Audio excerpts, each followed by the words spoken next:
Good evening students. जैसे कि आप लोगों ने मेरा पोस्टर देखा होगा इससे पहले, और उस पोस्टर पे लिखा था कि अब हम लोग यूट्यूब पर महासंग्राम करेंगे। हम लोग यूट्यूब पर ऑर्गेनिक केमिस्ट्री का बहुत ही इंपॉर्टेंट टॉपिक पढ़ने जा रहे हैं और हम लोग वीकली 4 वीडियो पढ़ेंगे। मैं आपके लिए ये 4 वीडियो जो है वीकली अपलोड करूंगा, मंडे, ट्यूसडे, वेडनेसडे और थर्सडे। मेरी कोशिश रहेगी कि वीकली आपको 4 वीडियो मिल जाए। क्योंकि आज लेट हो गई, आपको जो टाइमिंग दी जाएगी वो शाम में 4 बजे से लेकर वो 8 बजे के बीच में कभी भी वीडियो अपलोड हो सकता है। आपके पास थर्सडे के बाद फ्राइडे, सैटरडे, संडे रहेगा, तो आप उस दिन में कभी भी अगर आपको समय मिलेगा तो आप पढ़ लीजिएगा। मैंने ऑर्गेनिक केमिस्ट्री ही क्यों चूज किया, ऑर्गेनिक केमिस्ट्री में मैंने रिएक्शन मैकेनिज्म ही क्यों चूज किया। बहुत सारे बच्चों की जो है डिमांड थी कि सर रिएक्शन मैकेनिज्म पढ़ा दीजिए। वजह बहुत सारी हो सकती हैं, जैसे कि स्कूल में जो है टाइम कम होने की वजह से या और दूसरी वजहों की वजह से कॉलेजेस में रिएक्शन मैकेनिज्म अक्सर छूट जाती है या बच्चे किसी न किसी वजह से नहीं पढ़ पाते हैं। तो कोचिंग के बच्चे, क्लासरूम के बच्चे और जो दूसरे बच्चे हैं जो मेरे साथ यूट्यूब पे ज्वाइन हैं, वो मुझसे काफ़ी दिन से कह रहे थे सर क्लास 12 या क्लास 11 की टॉपिक जो अपलोड करिए। वैसे तो रिएक्शन मैकेनिज्म अगर देखा जाए तो क्लास 11 की टॉपिक है, लेकिन हम लोगों के लिए ये बहुत ही इंपॉर्टेंट हो जाती है क्लास 12 में जो हम लोग जाते हैं, जो हम लोगों को ऑर्गेनिक केमिस्ट्री पढ़नी होती है। तो ऐसा मान लीजिए कि ऑर्गेनिक केमिस्ट्री को समझने के लिए रिएक्शन मैकेनिज्म जो है वो बहुत ज़्यादा ज़रूरी है। तो इसलिए हम लोग ऑर्गेनिक केमिस्ट्री को बेहतर तरीके से समझें, इसके लिए हमें रिएक्शन मैकेनिज्म को अच्छे तरीके से समझना होगा। क्योंकि एक टफ टॉपिक है, बच्चों को लगता है कि ये काफ़ी टफ है, तो कहने के लिए हर चीज़ टफ हो सकती है। जिसको हम लोग चाहे जाएंगे तो वो चीज़ आसान हो जाएगी। जिसको हम मन बना लेंगे कि हाँ इस चीज़ को हमें सीखना है, तो वो आपको चीज़ें इंटरेस्टिंग लगने लगेगी, और जो चीज़ आपको इंटरेस्टिंग लगेगी वो आपके लिए आसान भी हो जाएगी। तो चलिए हम लोग बिना लेट किए हुए लेक्चर को शुरू करते हैं। तो आज का हम लोगों का पहला और इंट्रोडक्शन वीडियो होगा बेटा, जिसमें रिएक्शन मैकेनिज्म का आज पहला लेक्चर है, रिएक्शन मैकेनिज्म। और आज का जो लेक्चर होने वाला है वो इंट्रोडक्शन लेक्चर होने वाला है। इंट्रोडक्शन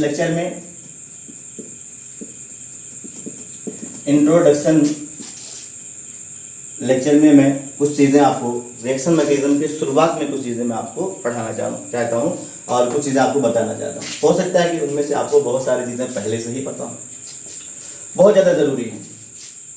सबसे पहले मैं आपको यहाँ पे छोटी सी टॉपिक बताऊंगा बेटा, हाइब्रिडाइजेशन। आप लोगों ने पढ़ा होगा क्लास 11 में, hybridization of carbon. Hybridization of carbon specially मैं यहाँ पे जो कार्बन है वो कोई ना कोई ऑर्गेनिक कंपाउंड में है।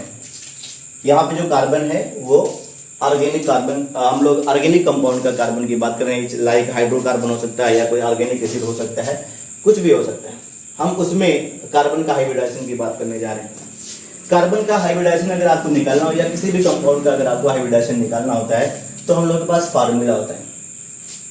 अगर मान लीजिए कि आपका हाइड्रोकार्बन जो है, हाइड्रोकार्बन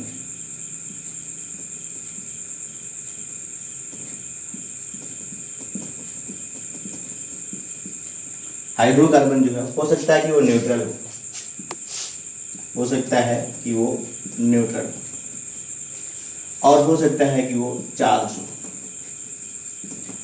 तो न्यूट्रल अगर होगा तो बहुत सिंपल है।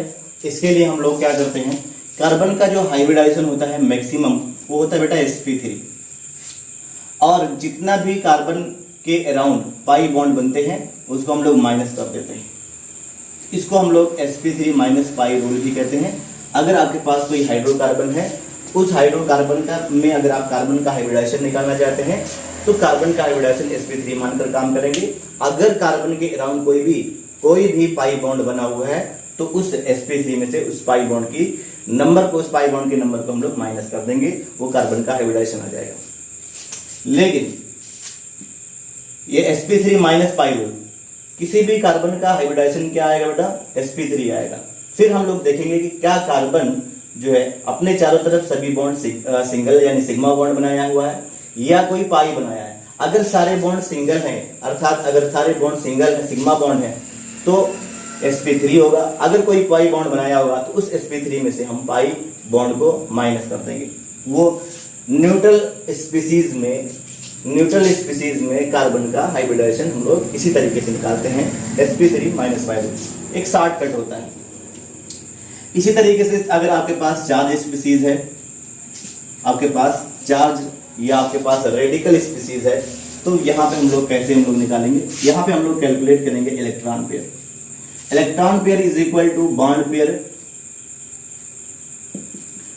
Electron plus lone pair electron, lone pair electron, bond pair electron plus lone pair electron. याद रखना बॉन्ड दो टाइप के हो सकते हैं बेटा, सिग्मा बॉन्ड और पाई बॉन्ड। हम लोग यहाँ पर पाई बॉन्ड को इंक्लूड नहीं करते हैं, हाइब्रिडाइजेशन में हम लोग पाई बॉन्ड को इंक्लूड नहीं करते हैं। तो पाई बॉन्ड को इंक्लूड नहीं करेंगे, इसका मतलब पाई इलेक्ट्रॉन को भी हम लोग नहीं काउंट करेंगे। लोन पेयर क्या होता है बेटा, यहाँ पे लोन पेयर हो सकता है नेगेटिव चार्ज, लोन पेयर क्या हो सकता है, नेगेटिव चार्ज हो सकता है, या लोन पेयर का मतलब दो अनपेयर्ड इलेक्ट्रॉन, अनपेयर्ड इलेक्ट्रॉन जो दो हो, अनपेयर्ड हो वैलेंस शेल में, तो इसको हम लोग लोन पेयर की तरह हम लोग काउंट करते हैं। आइए हम लोग कुछ एग्जांपल भी देख लेते हैं और उस एग्जांपल के सहारे से हम लोग इस कॉन्सेप्ट को समझने की कोशिश करते हैं। जैसे मैंने यहाँ पे इस तरीके से एक कार्बन बनाया और इस तरीके से मैंने यहाँ पे दूसरा कार्बन बनाया, इस तरीके से मैंने यहाँ पे एक और कार्बन बनाया, इस तरीके से मैंने यहाँ पर एक और कार्बन बनाया, इस तरीके से मैंने यहाँ पे एक और कार्बन बनाया और इस तरीके से मैं यहाँ पे एक और कार्बन। मतलब यहाँ पर कार्बन जो है कितनी पॉसिबिलिटी हो सकती है कि कार्बन पे क्या क्या हो सकता है। कार्बन के अराउंड ये देखिए 4 सिग्मा बॉन्ड हो सकते हैं। कार्बन के अराउंड देखिए, कार्बन पर सारे सिग्मा बॉन्ड हो और पॉजिटिव चार्ज हो, कार्बन के अराउंड सारे सिग्मा बॉन्ड हो और एक फ्री इलेक्ट्रॉन हो, एक फ्री इलेक्ट्रॉन हो जो अनबॉन्डेड या नॉन बॉन्डेड हो, और इस तरीके से 2 इलेक्ट्रॉन हो, अनपेयर्ड इलेक्ट्रॉन अलग अलग ऑर्बिटल के अंदर, इसी तरीके से 2 अनपेयर्ड इलेक्ट्रॉन हो एक ही ऑर्बिटल के अंदर, और इसी तरीके से यहाँ पर नेगेटिव चार्ज हो कार्बन पर। तो इतनी संभावना है। तो आइए बेटा यहाँ पर अगर हम लोग बात करें कि इस कार्बन का हाइब्रिडाइजेशन क्या होगा, तो सबसे पहले आप बताइए क्या ये कार्बन चार्ज है? चार्ज नहीं है। तो अगर ये चार्ज नहीं है तो इसके लिए हम लोग ये ट्रिक का यूज कर सकते हैं। न्यूट्रल कार्बन के लिए हम लोग sp3 हम लोग यहाँ पे लिखेंगे sp3। क्या ये कोई पाई बॉन्ड बनाया हुआ है? नहीं, कोई पाई बॉन्ड नहीं है, तो इसका जो हाइब्रिडाइजेशन आएगा वो sp3 आएगा। इसी तरीके से यहाँ पर इसका हम लोग हाइब्रिडाइजेशन देखेंगे, तो क्या ये कार्बन न्यूट्रल है? न्यूट्रल नहीं है। ठीक है, तो इस पर पॉजिटिव चार्ज है। अगर चार्ज स्पीसीज है या आपका रेडिकल स्पीसीज है तो हम लोग ये वाला कॉन्सेप्ट लगाते हैं। तो इसके अराउंड हमें क्या करना है, इलेक्ट्रॉन पेयर निकालना है। इलेक्ट्रॉन पेयर कितना बन रहे हैं, electron pair is equal to, यहाँ पर देखिए बेटा ये बॉन्ड पेयर इलेक्ट्रॉन है, ये देखिए एक बॉन्ड पेयर इलेक्ट्रॉन, दूसरा तीसरा, यानी यहाँ पर 3 बॉन्ड पेयर हैं, अर्थात यहाँ पर 3 सिग्मा बॉन्ड की मैं बात कर रहा हूँ। क्या यहाँ पे कोई लोन पेयर है? नहीं, इस पर पॉजिटिव चार्ज है, लोन पेयर नहीं है। तो यहाँ पर इलेक्ट्रॉन पेयर की संख्या आ गई 3 और इलेक्ट्रॉन के पेयर की संख्या अगर 3 होती है तो आपको पता है हाइब्रिडाइजेशन sp2 होगा, हाइब्रिडाइजेशन कार्बन का sp2 होगा। इसी तरीके से हम लोग इसकी बात करें, इसके हाइब्रिडाइजेशन की, तो यहाँ पर आप देख रहे हैं कि एक रेडिकल स्पीसीज है, इसको हम लोग फ्री रेडिकल कहते हैं। जब कार्बन पर एक इलेक्ट्रॉन फ्री होगा, अनपेयर्ड होगा, जो बॉन्ड नहीं बनाया होगा, तो उसको हम लोग बोलते हैं फ्री रेडिकल। तो इस तरीके से हम लोग ये वाला कॉन्सेप्ट लगाएंगे। ये वाला कॉन्सेप्ट चार्ज स्पीसीज के लिए या रेडिकल स्पीसीज के लिए हम लोग लगाते हैं। तो यहाँ पर इलेक्ट्रॉन पेयर निकालेंगे, इलेक्ट्रॉन पेयर 1 2 3 यहाँ पर बॉन्ड पेयर हैं, 3 बॉन्ड पेयर और कोई लोन पेयर नहीं। एक सिंगल इलेक्ट्रॉन जो है वो लोन पेयर नहीं होता है, 0 लोन पेयर। तो 3 बॉन्ड पेयर यानी इलेक्ट्रॉन पेयर की संख्या जो हो गई वो 3 हो गई। तो इस तरीके से इसका भी हाइब्रिडाइजेशन क्या आ जाएगा, sp2। यहाँ की अगर हम बात करें तो इसको हम लोग बोलते हैं बेटा डाइरेडिकल बोले या बाइरेडिकल बोले। तो यहाँ पर 2 इलेक्ट्रॉन फ्री है, अनपेयर्ड है। इस तरीके से अगर हम लोग देखेंगे तो यहाँ पे इलेक्ट्रॉन पेयर कितना आएगा, 1 2 सिग्मा है बेटा, 2 यहाँ पे बॉन्ड पेयर के रूप में इलेक्ट्रॉन पेयर है, 2 बॉन्ड पेयर, और lone pair 0 lone pair. Total electron pair कितना है, 2, और 2 के लिए हम लोग हाइब्रिडाइजेशन sp लिखते हैं। इस तरीके से अगर हम लोग इसकी बात करेंगे तो यहाँ पर आप देख रहे हैं कि ये दो बॉन्ड पेयर है बेटा और ये loan pair electron.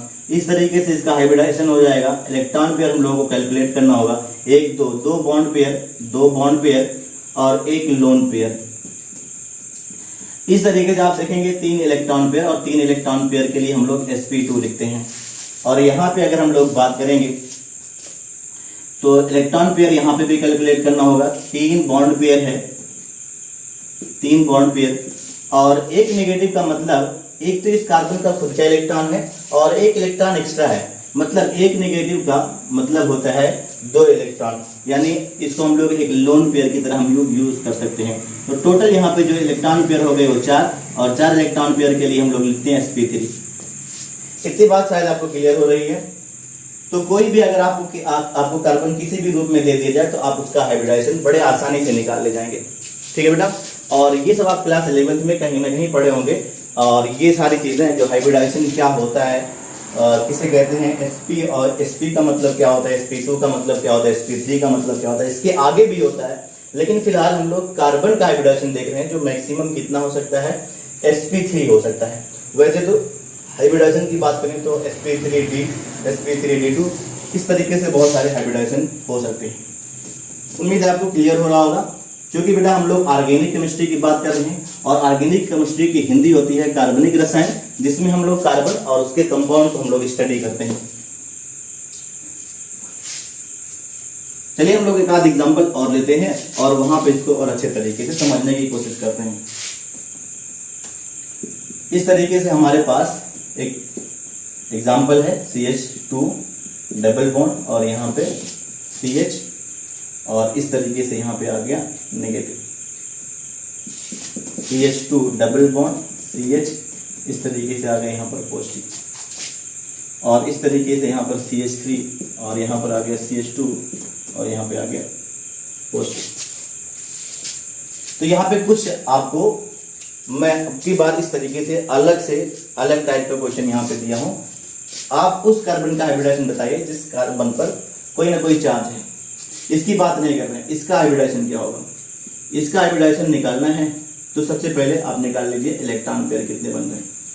Electron pair अगर आप देखेंगे तो यहाँ पर एक पाई बॉन्ड है और एक सिग्मा है, और यहाँ पे हाइड्रोजन एक सिग्मा, 2 सिग्मा यानी 2 बॉन्ड पेयर इलेक्ट्रॉन हो गए, और एक लोन पेयर हो गया, एक lone pair. Total electron pair हो गए 3, और 3 के लिए हम लोग क्या लगाएंगे, sp2। क्या लगाएंगे बेटा, 3 के लिए sp2। यहाँ पे अगर हम लोग देखें तो इस तरीके से इलेक्ट्रॉन पेयर यहाँ पे भी कैलकुलेट करेंगे। एक पाई है बेटा और एक सिग्मा है, और कार्बन हाइड्रोजन के बीच में एक सिग्मा, तो 2 सिग्मा यानी 2 बॉन्ड पेयर इलेक्ट्रॉन यहाँ पर हो गए, और प्लस पॉजिटिव जो है वो कुछ भी नहीं होता बेटा, सिर्फ यहाँ पर 2 बॉन्ड पेयर इलेक्ट्रॉन है, तो 2 बॉन्ड पेयर इलेक्ट्रॉन का मतलब यहाँ पर 2 इलेक्ट्रॉन पेयर हुए, और 2 इलेक्ट्रॉन पेयर का मतलब ये क्या होगा, sp। यहाँ पे अगर हम लोग देखें तो यहाँ पर इलेक्ट्रॉन पेयर की संख्या कितनी आएगी बेटा, 1 सिग्मा बॉन्ड ये और 2 हाइड्रोजन के, यानी 3 बॉन्ड पेयर इलेक्ट्रॉन, और प्लस यहाँ पे कोई लोन पेयर नहीं यानी 0 लोन पेयर इलेक्ट्रॉन, तो 3 यहाँ पर इलेक्ट्रॉन पेयर हैं, और 3 के लिए हम लोग लिखते हैं sp2। एक और लिख लेते हैं इस तरीके से CH3 और यहाँ पर CH2 और उसके बाद नेगेटिव। देखिए यहाँ पर नेगेटिव चार्ज है, लेकिन इसमें और इसमें फर्क है बेटा। ये देखिए ये कार्बन जिस पर नेगेटिव चार्ज है इसने डबल बॉन्ड बनाए हुए हैं, और ये कार्बन जिस पर नेगेटिव चार्ज है वो सिंगल बॉन्ड से जुड़ा हुआ है। इसको अगर हम लोग देखें तो यहाँ पर इलेक्ट्रॉन पेयर यानी एक सिग्मा बॉन्ड आपको दिख रहा है कार्बन कार्बन के बीच में, और 2 हाइड्रोजन कार्बन से जुड़े हुए हैं, 2 सिग्मा यानी टोटल 3 सिग्मा, यानी 3 यहाँ पर बॉन्ड पेयर इलेक्ट्रॉन हो गए, और नेगेटिव का मतलब एक लोन पेयर, और इस तरीके से हमारे पास 4 इलेक्ट्रॉन पेयर हो गए, और 4 इलेक्ट्रॉन पेयर का मतलब यहाँ पर sp3। इस तरीके से कार्बन अलग अलग स्टेट में आप देख रहे हैं कि कार्बन का हाइब्रिडाइजेशन अलग अलग आ रहा है। ठीक है बेटा, तो इस तरीके से कोई भी कंपाउंड आपको दिया जाए तो आप उसमें कार्बन का हाइब्रिडाइजेशन बड़े आसानी से निकाल सकते हैं। और आपने पढ़ा होगा कहीं ना कहीं, इसलिए मैं इसमें और ज्यादा आपको बताने की कोशिश नहीं करूँगा। मैं सिर्फ आपको छोटी छोटी चीजें जो आप पहले से पढ़े हो उस चीज को मैं रिवाइज करा रहा हूँ कि आपको आता है कि नहीं आता है। और देखिए कितने काम की चीजें हैं ये भी हम लोग जानेंगे। एक कॉन्सेप्ट होता है बेटा कि percentage P character, percentage P character directly proportional होता है bond length. Percentage P character directly proportional होता है बॉन्ड लेंथ। और परसेंटेज पी कैरेक्टर का एक उल्टा होता है बेटा, यहां पर percentage P character inversely proportional to percentage S character. और परसेंटेज पी कैरेक्टर की बात करेंगे तो ये डायरेक्टली प्रोपोर्शनल होता है बॉन्ड लेंथ, और इनवर्सली प्रोपोर्शनल होता है बेटा इलेक्ट्रोनेगेटिविटी डिफरेंस, और इनवर्सली प्रोपोर्शनल होता है बॉन्ड स्ट्रेंथ। ये आप याद कर लीजिए, percentage P character directly proportional to bond length, यानी परसेंटेज पी कैरेक्टर जितना ज्यादा होगा कार्बन का उसकी बॉन्ड लेंथ उतनी ज्यादा होगी। परसेंटेज पी कैरेक्टर जितना ज्यादा होगा इलेक्ट्रोनेगेटिविटी डिफरेंस या इलेक्ट्रोनेगेटिविटी जो है उतनी कम होगी।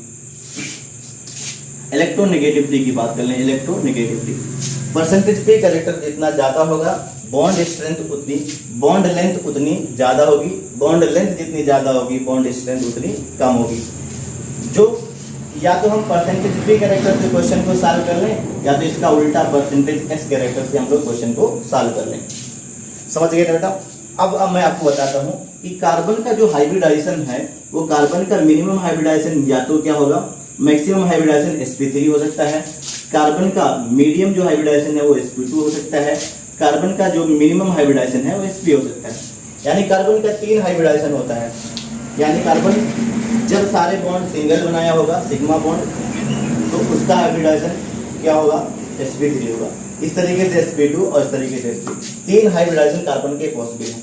अगर कार्बन का हाइब्रिडाइजेशन sp3 आ रहा है तो हम लोग चेक करने जा रहे हैं कि sp3 हाइब्रिडाइज्ड कार्बन का में परसेंटेज पी कैरेक्टर कितना है। तो यहाँ पे हम लोग परसेंटेज पी कैरेक्टर की बात कर रहे हैं। यानी ये जो आप देख रहे हो sp3, ये क्या चीज है, इसको हम लोग बोलते हैं हाइब्रिड ऑर्बिटल। यानी एक s और यहाँ पे 3 p। आपको पता है कि s में एक ही s सब शेल में एक ऑर्बिटल होता है, और p सब शेल में आपको पता है यहाँ पर 3 ऑर्बिटल होते हैं। ठीक है, px py pz। p sub shell है, p सब शेल है, और p में 3 ऑर्बिटल होते हैं। आपने पढ़ा होगा बेटा इस तरीके से, d में d सब शेल है और उसमें ऑर्बिटल 5 होते हैं, 1 2 3 4 5 ऑर्बिटल होते हैं। इस तरीके से आपने पढ़ा है कि f सब शेल होता है, उसमें 7 ऑर्बिटल होते हैं। ठीक है, तो हम लोग जो बात कर रहे हैं वो ये s में एक ही ऑर्बिटल होता है, p में 3 ऑर्बिटल होते हैं। अब जो ये sp3 है इसका मतलब ये है कि ये हाइब्रिड ऑर्बिटल है। इस हाइब्रिड ऑर्बिटल में एक s ऑर्बिटल है और p के 3 ऑर्बिटल। जैसे ये है s ऑर्बिटल और ये है बेटा p, px py और यहाँ पर pz। ये एक s के साथ 3 p ऑर्बिटल मिल गए और एक बड़ा सा, ये देखिए हाइब्रिड ऑर्बिटल बना दिया, एक बड़ा सा हाइब्रिड ऑर्बिटल। हाइब्रिड का मतलब प्योर चीजों को आपस में मिक्स करके एक नया मिक्सचर बनाना। इसको हम लोग बोल सकते हैं बेटा एक नई चीज बनाना, जिसको हम लोग हाइब्रिड बोलेंगे। दो प्योर चीजों को आपस में मिलाकर एक नई चीज बनाएंगे तो उसको हम लोग हाइब्रिड बोलेंगे। और मिलाने वाली जो प्रोसेस है हाइब्रिडाइजेशन कहलाती है। तो इसमें किस चीज का हाइब्रिडाइजेशन हम लोग पढ़ रहे हैं, ऑर्बिटल। तो यहाँ पे एक s ऑर्बिटल और p के 3 ऑर्बिटल हैं, तब जाके कार्बन का हाइब्रिडाइजेशन क्या आया, sp3। अब बताइए कि इतना ये हाइब्रिड ऑर्बिटल, ये प्योर ये प्योर ये प्योर ये प्योर, लेकिन इनके मिलने से देखिए ये हाइब्रिड बना, क्योंकि इसमें कुछ s का परसेंटेज है और कुछ यहाँ पर p का परसेंटेज है।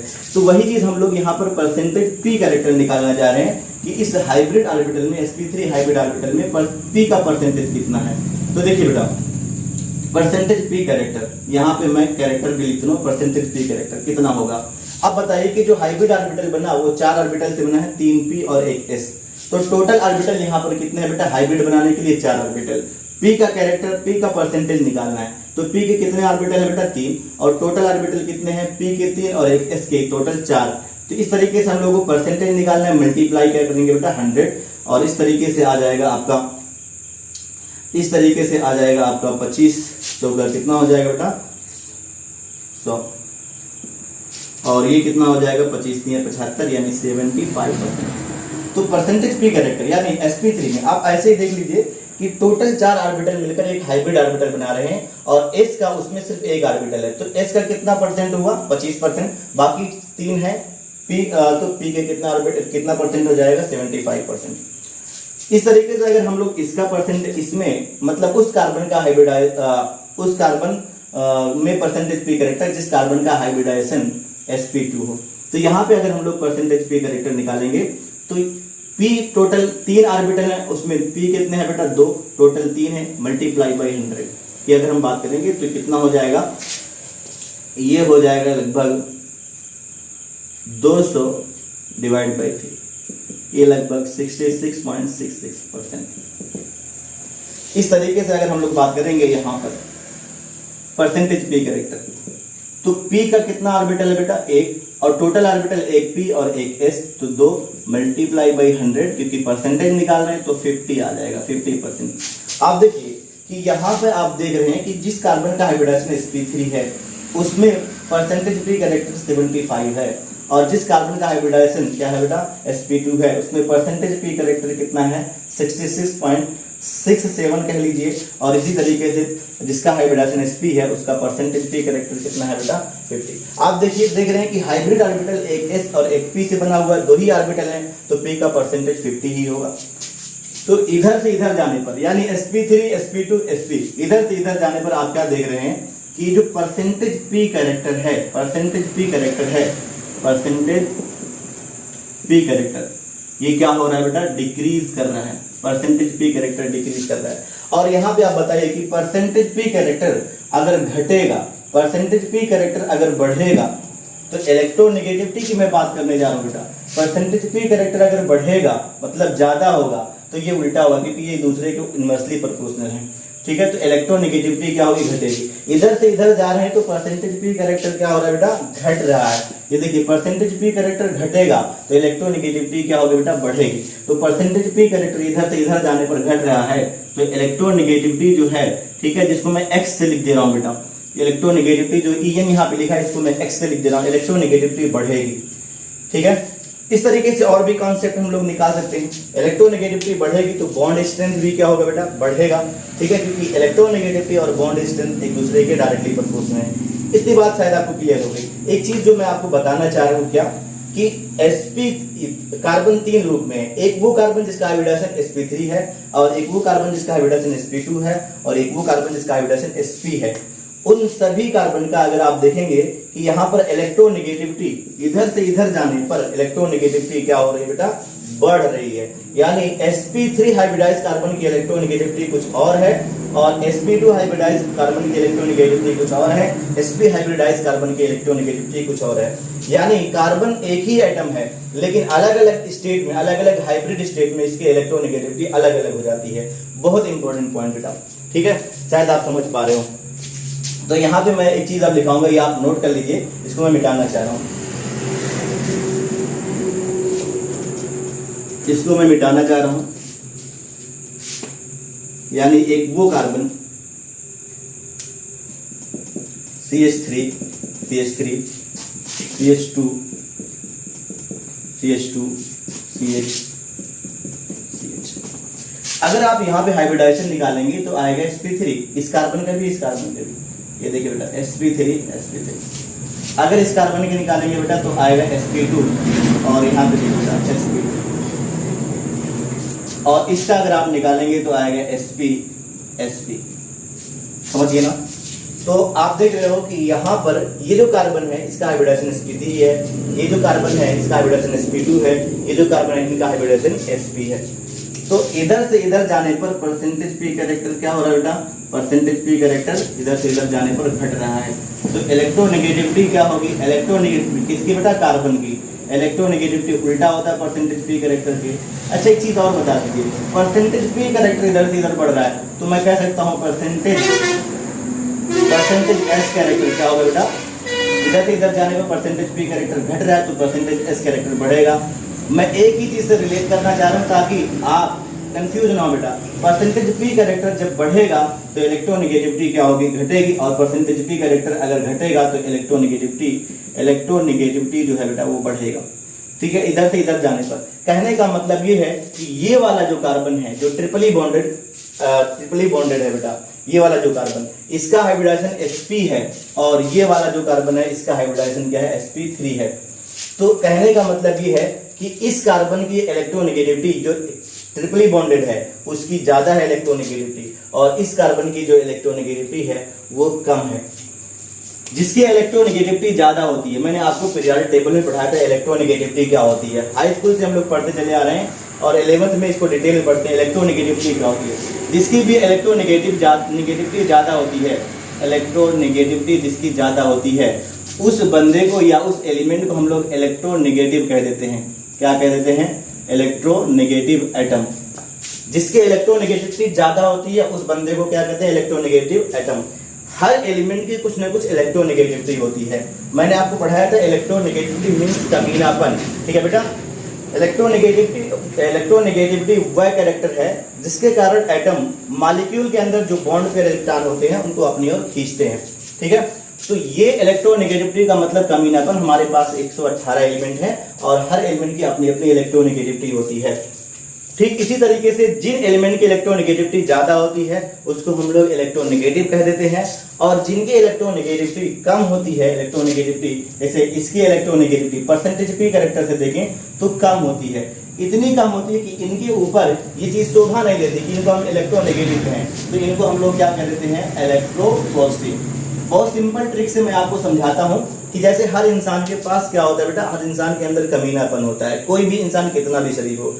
अब अगर इंसान अपने कमीनेपन को छुपा ले जाता है तो उसको हम शरीफ कह देते हैं, और कोई इंसान अपने कमीनेपन को एक्सप्रेस कर देता है, जाहिर कर देता है, तो वो हम नहीं, सब लोग उसको क्या कहते हैं? कमीना कहते हैं। ठीक इसी तरीके से इसके कमीनापन ज्यादा था, ठीक है बेटा, इसलिए हम लोगों ने इसको इलेक्ट्रोनेगेटिव कह दिया, और इसका कमीनापन कम था, दिखाई नहीं दे रहा था, इसलिए हम लोग इसको इलेक्ट्रोनेगेटिव का उल्टा इलेक्ट्रोपॉजिटिव कह दिए।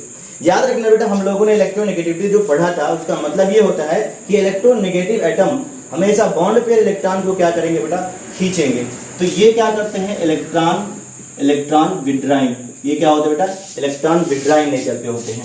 और ये क्या होता है बेटा? जस्ट उसका उल्टा, अगर वो इलेक्ट्रॉन को खींचते हैं तो ये इलेक्ट्रॉन डोनेटिंग कहलाएंगे, इलेक्ट्रॉन डोनेटिंग। ये इलेक्ट्रॉन को धकेलेंगे या डोनेट करेंगे। इतनी बात शायद आपको क्लियर हो रही होगी। बहुत इंपॉर्टेंट है बेटा, बहुत ज्यादा इंपॉर्टेंट है। देखिए मैंने आपको पढ़ाया बेटा कि जो कार्बन की इलेक्ट्रोनेगेटिविटी ज्यादा, क्यों ज्यादा बेटा? कि परसेंटेज पी कैरेक्टर यहाँ पर कम हो रहा है, परसेंटेज एस कैरेक्टर बढ़ रहा है। तो परसेंटेज एस कैरेक्टर बढ़ के कितना हो गया? आप देख रहे हैं 50%।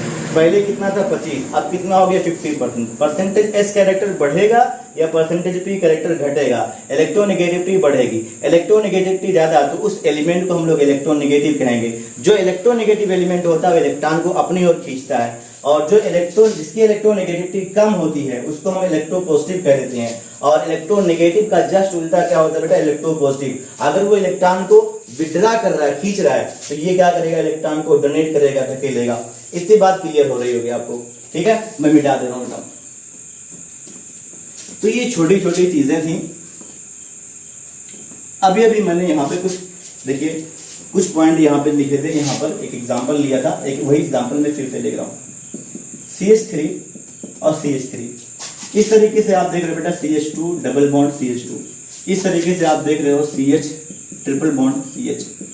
आपसे पूछा जाता है कि CH3 सिंगल बॉन्ड CH3 में जो कार्बन कार्बन बॉन्ड है, और CH2 और सिंगल बॉन्ड CH इसमें जो कार्बन कार्बन बॉन्ड है, और यहाँ पर CH ट्रिपल बॉन्ड CH में जो कार्बन कार्बन बॉन्ड है, क्या सभी बॉन्ड की लंबाई एक जैसी है? ये बॉन्ड छोटे बड़े हैं।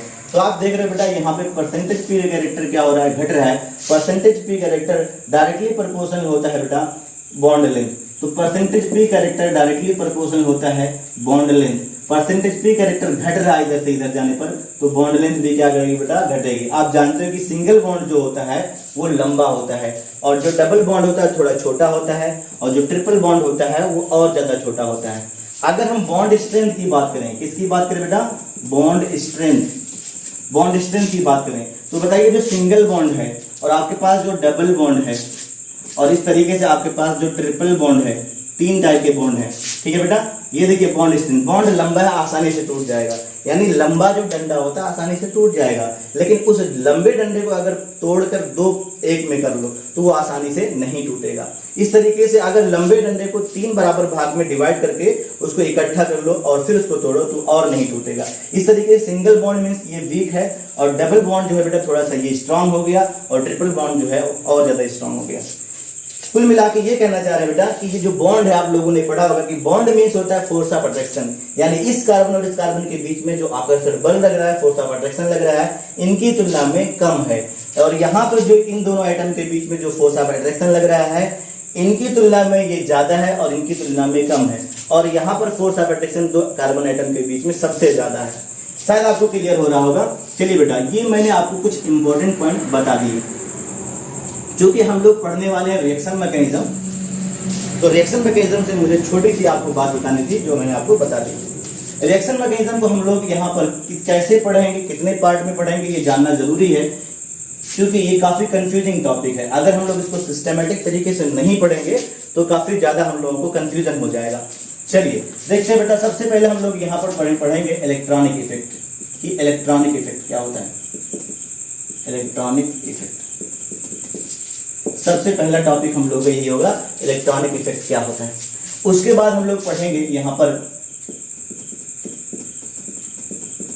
Attacking reagent. अटैकिंग रिएजेंट क्या होता है या अटैकिंग स्पीसीज क्या होता है, आक्रमणकारी अभिकर्मक। इलेक्ट्रॉनिक इफेक्ट क्या होता है, अटैकिंग रिएजेंट क्या होता है, इसके बारे में हम लोग पढ़ेंगे, जैसे इलेक्ट्रोफाइल, न्यूक्लियोफाइल, ये सारी चीजें। उसके बाद हम लोग पढ़ेंगे बेटा reaction intermediate. Reaction intermediate, reaction intermediate ये पढ़ेंगे।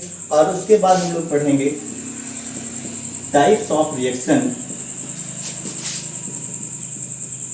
Types of reaction and their mechanism. कुल मिला के हम लोग रिएक्शन मैकेनिज्म को इस 4 पॉइंट में पढ़ेंगे तो हम लोगों का कॉन्सेप्ट एकदम से क्लियर होगा। ठीक है बेटा, तो इसी तरीके से आप जुड़े रहिए मेरे साथ। मैं आपको एक एक टॉपिक आपको क्लियर कर दूंगा बेटा। आपकी जो कंफ्यूजन है जो कंफ्यूजन रह जाती है पढ़ने के बाद, वो सारे के सारे कंफ्यूजन जो है वो दूर हो जाएंगे। कुछ बच्चे कमेंट करके बोलते हैं सर ये पढ़ाइए वो पढ़ाइए, तो आप जरूर वीडियो के बाद जो है, वीडियो जब आप देखें तो वहाँ पे कमेंट सेक्शन होता है, वहाँ पे कमेंट करके जरूर बताएं कि आपको कौन सी टॉपिक आपको पढ़ना अच्छा लगता है, कि कौन सी टॉपिक आपको पढ़ना है मुझसे, और कौन सा टॉपिक आपका कंफ्यूजिंग है वो मुझसे वो पढ़ना है। आप कमेंट करके जरूर बताएं कि ताकि मैं अगली जो वीडियो है वो मैं आपको जरूर आपके लिए अपलोड कर सकूं। और चैनल को जितना हो सके बेटा सब्सक्राइब कर दीजिए और शेयर करिए, ज्यादा से ज्यादा लाइक करिए और कमेंट करिए, ताकि जितना ज्यादा हम लोग ग्रो करेंगे उतना ज्यादा वीडियो बनाने में मजा आएगा। ठीक है, मिलते हैं नेक्स्ट वीडियो में, तब तक के लिए थैंक यू।